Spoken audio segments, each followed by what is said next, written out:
Morning 7th class. आज हम SST geography में चैप्टर फर्स्ट और इन्वायरमेंट का थर्ड पार्ट पढ़ने जा रहे हैं। यानी कि हमने 2 पार्ट्स पढ़ लिए। 2 पार्ट्स में हमने क्या क्या पढ़ा है हम एक बार रिवाइज कर लेते हैं। पहले हमने इन्वायरमेंट के बारे में जाना था। इन्वायरमेंट क्या है, इन्वायरमेंट में क्या क्या चीज़ें हैं, इन्वायरमेंट में किस तरह की चीज़ें मिलती हैं, इन्वायरमेंट हमें क्या क्या चीज़ें देता है। इसके अलावा इन्वायरमेंट से जो मिली हुई चीज़ें हैं उससे ह्यूमन बींग्स क्या क्या चीज़ें पाता है और जो वो चीज़ बनाता है उसको क्या वो कहते हैं।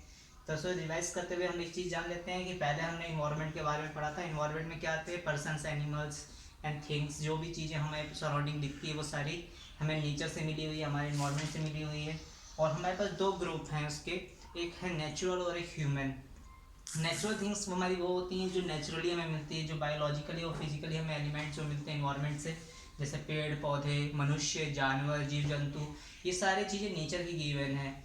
और जो चीज़ें मनुष्य तैयार करता है यानी कि इंसान तैयार करता है, जैसे machineries, roads, buildings etcetera are human made things. ये सब हमारी ह्यूमन मेड थिंग्स है, मनुष्य के द्वारा बनाई गई हुई चीज़ें हैं। उसके बाद हमने पढ़ा था कि ये इसमें कितने हमारे स्फीयर्स, सरफेस ऑफ इन्वायरमेंट पढ़ा था हमने। सरफेस ऑफ इन्वायरमेंट में हमारे पास हमने पढ़ा था लिथोस्फीयर, एटमॉस्फेयर, हाइड्रोस्फीयर और बायोस्फीयर के बारे में। हमने इन 4 चीज़ों के बारे में पढ़ा था। इनको हमने डायग्रामिक समझा था, डायग्राम के अकॉर्डिंग समझा था। लिथोस्फीयर का डायग्राम समझा था और हमने एटमॉस्फेयर को भी डायग्रामिक समझा था, हाइड्रोस्फीयर और बायोस्फीयर को भी डायग्रामिक समझा था। आज हम पढ़ने जा रहे हैं एलिमेंट ऑफ बायोस्फीयर। बायोस्फीयर के एलिमेंट्स क्या क्या हैं। बायोस्फीयर एक तरीके से जो बायोलॉजिकल इन्वायरमेंट के द्वारा हमें मिलता है, जो इन्वायरमेंट हमें देती है, जो कि जैसे कि मान चलते लैंड, एयर, वाटर, ये सारी चीज़ें जो इन्वायरमेंटिकल हैं उसके द्वारा और भी क्या चीज़ें जो हमें इन्वायरमेंटिकल मिलती हैं।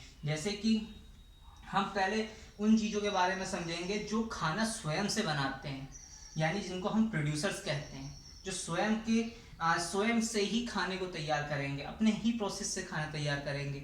आपने पेड़ पौधों के बारे में सुना होगा कि पेड़ पौधे अपना खाना स्वयं बनाते हैं। इसके बारे में ईवीएस में 4th क्लास में आपने पढ़ा होगा, 4th में या 5th क्लास में आपने इसके बारे में पढ़ा होगा। जैसे कि इसमें लिखा है आपकी बुक में, मैं इसको रीड कर रहा हूँ। The plants is prepare their foods in the presence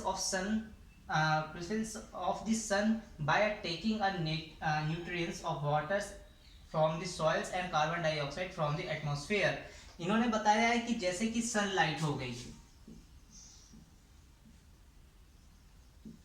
sunlight यानी सूर्य की किरणें, यानी कि ये फोटोसिंथेटिक प्रोसेस है बेटा। जो ये फोटोसिंथेटिक प्रोसेस एक प्लांट के द्वारा होता है। मान के चलते हैं यहाँ सरफेस हमारा लैंड है, लैंड है, इस पे क्या होता है, सॉइल्स होती हैं, सॉइल्स होती हैं आपकी। यहाँ पे कोई भी पौधा है,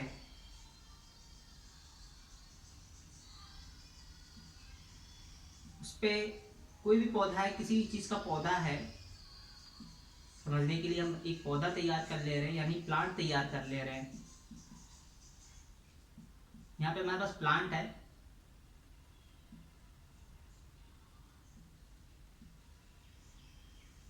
इस प्रकार इसके फ्लावर्स बन गए।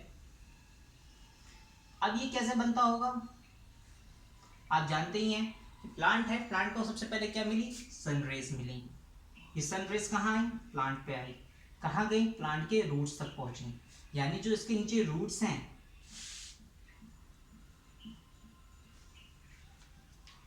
जो रूट्स वगैरह है आपके, यहां तक आई रोशनी। यहाँ पे ये सारी चीजें रूट्स ने क्या किया, उस सन की रोशनी को एब्जॉर्ब किया। अब इसमें वाटर डाला, आप पानी डालें इस पे आप पानी डाल रहे हैं, वो भी रूट्स को मिला पानी, यहाँ पे पानी रूट्स में गए। उस पानी से क्या हुआ, उसके अंदर रोटेशन चालू हुआ, उसका प्रोसेस चालू हुआ। कार्बन डाइऑक्साइड एटमॉस्फेयर से उसको मिल गया, ठीक है। तो ये सारी चीज़ों को उसने मिक्स किया अपने रोटेशन प्रोसेस में, जो अंडरग्राउंड मिट्टी के अंदर चल रहा है, जो मिट्टी से उसको न्यूट्रिशंस मिला कार्बन डाइऑक्साइड के रूप में, एटमॉस्फेयर से, रूट से जो चीज़ें तैयार हुई, वो सारी चीज़ें वो प्रोसेस अपने पूरे पौधे के हर एक चीज़ों में पहुंचाएगा, फ्लावर, फ्रूट्स, लीव्स, उन सब चीज़ों में पहुंचाएगा। ये होता है फोटोसिंथेसिस प्रोसेस। और फोटोसिंथेसिस प्रोसेस हम प्रोड्यूसर प्रोसेस कहते हैं, किसमें, बायोस्फीयर में कहते हैं। यानी एलिमेंट्स ऑफ बायोस्फीयर में पहला जो आपका प्रोसेस था प्रोड्यूसर का, उसके अंतर्गत में आपको ये चीजें समझनी होती है। तो ये चीजें आपने पहले भी समझी हुई है, लेकिन हमने इसको रिवाइज करने के लिए आपको मैंने एक प्रोसेस के रूप में आपको यहाँ पे समझा दिया है कि जो भी चीजें देखो इसमें क्या मिलेगा, कार्बन डाइऑक्साइड और चाहिए उसे। कार्बन डाइऑक्साइड मिलने से क्या होगा कि वो सारे रिस्टोर्ड हो जाएंगे, रिस्टोर्ड मतलब मिल जाएंगे, एक दूसरे से जुड़ जाएंगे, और इससे क्या होगा वो हर एक ब्रांचेस में अपने उन सारे फूड्स को ट्रांसफर कर सकेगा, जिससे वो सारे चीजें एक साथ कार्य कर सकें और ये अपना खाना प्रिपेयर कर सके। तो ये हो गए प्रोड्यूसर्स प्रोसेस में। फिर आते हैं हार्बीवोरस। ये कौन से होते हैं, पहले मैं इसको मिटा देता हूं।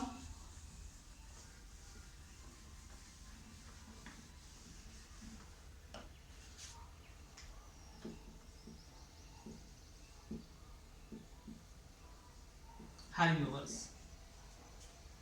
हार्बीवोरस कौन से हैं?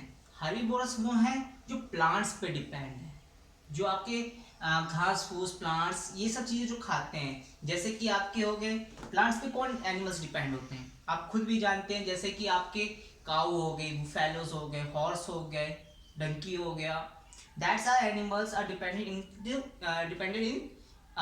Green grasses and plants. इन सब चीजों पे वो डिपेंड करते हैं। प्रोड्यूसर्स वाले कौन से थे, यानी वो जो फोटोसिंथेसिस प्रोसेस से अपना खाना खुद तैयार कर ले रहे हैं, यानी पेड़ पौधे।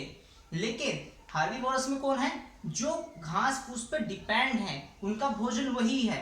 बकरियां क्या खाएंगी, गोट्स क्या खाएंगी, प्लांट्स की लीव्स खाएंगी और ग्रासेस खाएंगी। दैट सब एनिमल्स आर हार्बीवोरस एनिमल्स, वो सब हार्बीवोरस एनिमल्स में आते हैं। अब उसके बाद आता है आपका कार्निवोरस।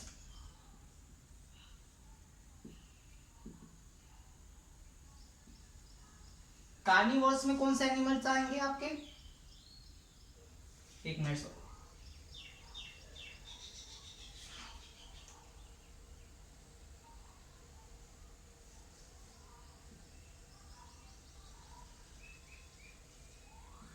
कार्निवोरस, कार्निवोरस में वो एनिमल्स आते हैं जो जो आपके जो प्लांट खाने वाले एनिमल्स है उन पे डिपेंड हैं, यानी कि जैसे बकरी भैंस, जिनको हम मांसाहारी कह सकते हैं, you mean non vegetarians animals, जो सीधा सीधा मांस पे डिपेंड है, मीट्स पे डिपेंड है, जैसे लॉयंस, फॉक्स, डॉग, ये सब कौन से हैं जो सिर्फ मीट्स वगैरह खाते हैं, उन्हीं पे डिपेंड रहते हैं। इस तरीके के एनिमल्स डायरेक्टली हमारे इन्वायरमेंट में हमें मिल सकते हैं। वो एनिमल्स आपको जंगलों में या जंगली जानवरों के रूप में आपको मिलते हैं। हार्बीवोरस में जो रहते हैं वो वेजिटेरियन होते हैं, यानी कि ये जो होते हैं वेज होते हैं और ये होते हैं नॉन वेज, ये याद रखिएगा, ठीक है।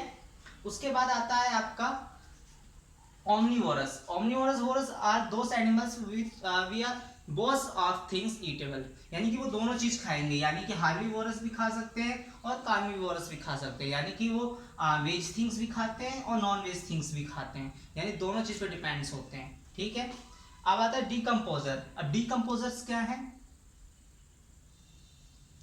जो दोनों चीजों को खाते हैं, जैसे कि मैन, इंसान, इंसान शाकाहारी भी होता है और मांसाहारी भी होता है। इंसान जहाँ पे साग सब्जियां खाता है, वेजिटेबल्स खाता है, तो उसी जगह पे वो मीट्स वगैरह भी ईट करता है। साथ ही साथ आंट, आंट क्या होती है, यानी कि आपकी चींटी, वो दोनों चीज खाती है, ठीक है। साथ ही साथ बियर हो गया, क्रो हो गया, ये सब शाकाहारी और मांसाहारी दोनों भोजन करते हैं, यानी कि वो ओमनिवोरस होते हैं। अब आता है आपका लास्ट पॉइंट, यानी डिकम्पोजर्स। डिकम्पोजर्स वो कंपोजर्स होती हैं जैसे कि प्लांट्स की लीव्स टूट करके नीचे गिर गई और वो मिट्टी में मिल गई, यानी कि डिकम्पोजर्स हो गई।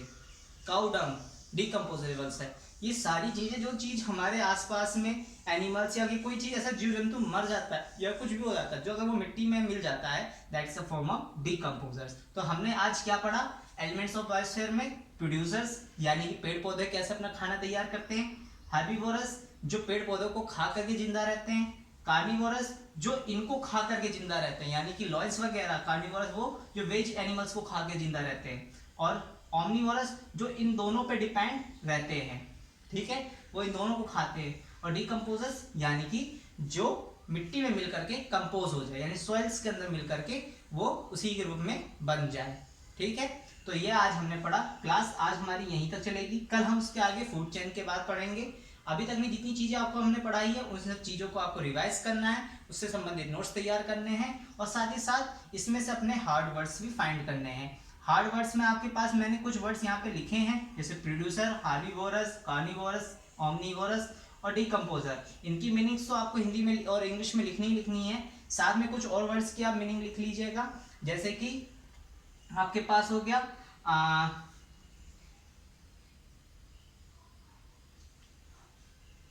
कोई भी आप अपने हिसाब से अपनी मीनिंग्स को, अभी तो ये 5 मीनिंग्स आपको दी जा रही है, इन 5 मीनिंग्स की आपको फाइंड करनी है। Thank you class.